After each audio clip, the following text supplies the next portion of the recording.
Kurban adalah ibadah yang sangat mulia dan dianjurkan setiap muslim yang mampu berkurban, dan dihitung mampu kalau pada saat tiba Idul Adha dia punya kemampuan beli 1 ekor kambing.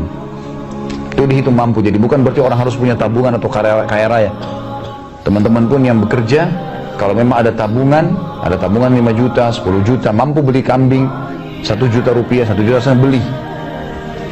Itu sedekah yang sangat besar, dan ini ibadah yang sangat besar setelah sholat Idul Adha, dan boleh dikerjakan di 4 hari, 10, 11, 12, 13. Boleh Idul Adha, boleh di hari tasyrik yang dikenal dengan hari makan kurban, ya.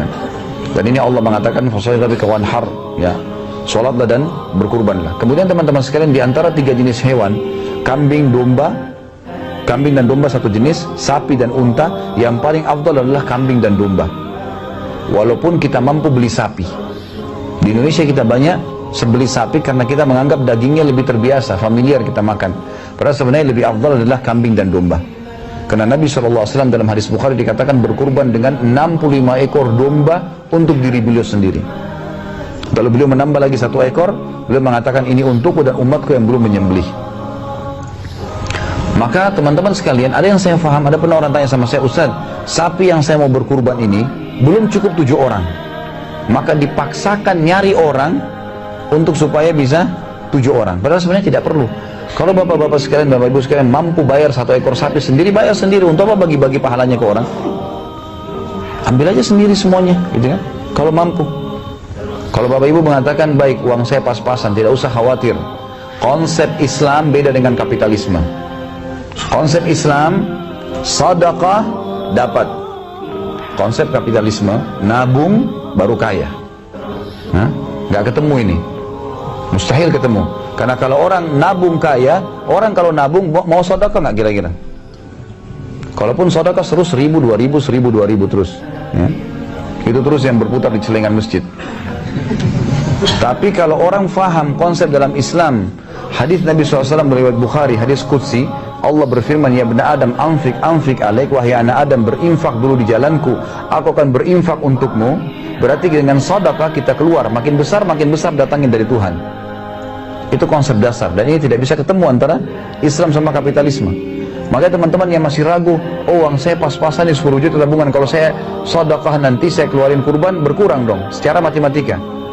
Ini harus dijawab nih, karena ini masih pemahaman kapitalisme. Islam mengatakan kalau kamu keluarkan kamu akan dapat. Coba belajar deh teman-teman sekalian, coba belajar, berikan yang besar di jalan Allah, Allah akan berikan yang terbaik buat kita.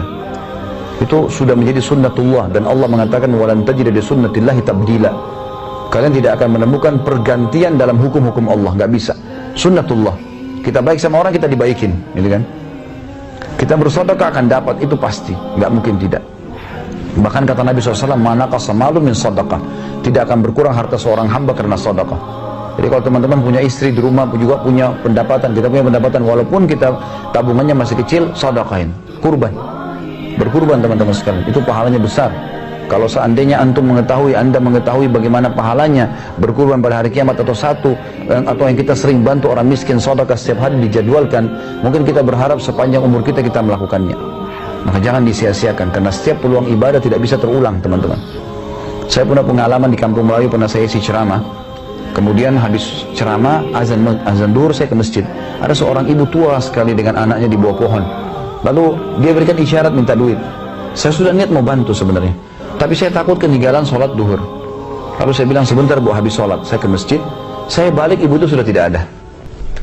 Saya naik ke mobil saya keliling-keliling nyari di sekitar itu, tidak ketemu ibu itu. Lalu subhanallah, saya punya rasa menyesal dalam hati. Lalu saya muhasabah sendiri, saya mengatakan, Khalid, apa susahnya tadi kalau kau tinggal korek kantongmu kurang dari 1 menit, keluarkan kasih ibu tersebut, lalu selesai, dicatat pahala. Kenapa ditunda? Ini waswas syaitan dan tidak bisa terulang. Saya keliling 4 kali ke lokasi itu, tidak saya temukan ibu itu lagi. Mungkin saya bisa sedekah dengan orang lain, tapi apa jaminan saya masih bisa hidup? Mungkin itu amal terakhir saya, nggak ada kesempatan lagi. Maka jangan sia-siakan teman-teman sekalian. Sabda Nabi SAW, kalau anak Adam meninggal, dunia akan ikut ke kuburan 3. Keluarganya, hartanya, dan amalnya. Dan akan pulang 2. Keluarganya dan hartanya akan pulang. Secinta-cintanya, tidak usah kita bicara suami istri, karena suami istri bisa cerai, bisa jadi mantan pasangan dan seterusnya. Tapi kalau anak, nggak ada mantan anak. Baik, kalau anak antum meninggal dunia, anak anda meninggal dunia nih, kira-kira mau nunggu di kuburan 1 hari? Hah? Nginap 1 hari mau nggak? Kok senyap ini, nggak ada jawaban? Hah? Orang nggak mau. Betul sabda Nabi SAW kan? Dari 3 ini, keluarga, harta, dan amal akan kurang 2. Keluarganya dan hartanya. Secinta-cinta orang pada si mayit tidak akan tinggal. 1 jam maksimal sudah luar biasa tunggu di kuburan, pulang ke rumahnya. Mobil kita walaupun Alphard, Ferrari, mobil yang mahal pun, paling jauh parkir di pagar kuburan, nggak bakal ikut ke liang lahat. Pulang dibagi harta warisan, yang tinggal bersama kita amal. Ini antum duduk di majelis ilmu, ya, yang kita sholat. Yang sayangnya kadang-kadang kita sholat buru-buru 5 menit, ya gosip sama teman di HP 2 jam bisa. Padahal ini teman paling jauh nangis di atas liang lahat kalau kita meninggal. Tapi sholat tadi yang 5 menit kita buru-buru itu akan temani kita di kuburan. Gimana caranya seseorang muslim tidak berpikir ke situ? Padahal sebenarnya amal dinomor satukan. Makanya teman-teman jangan sia-siakan. Apalagi Idul Adha terjadi setahun sekali.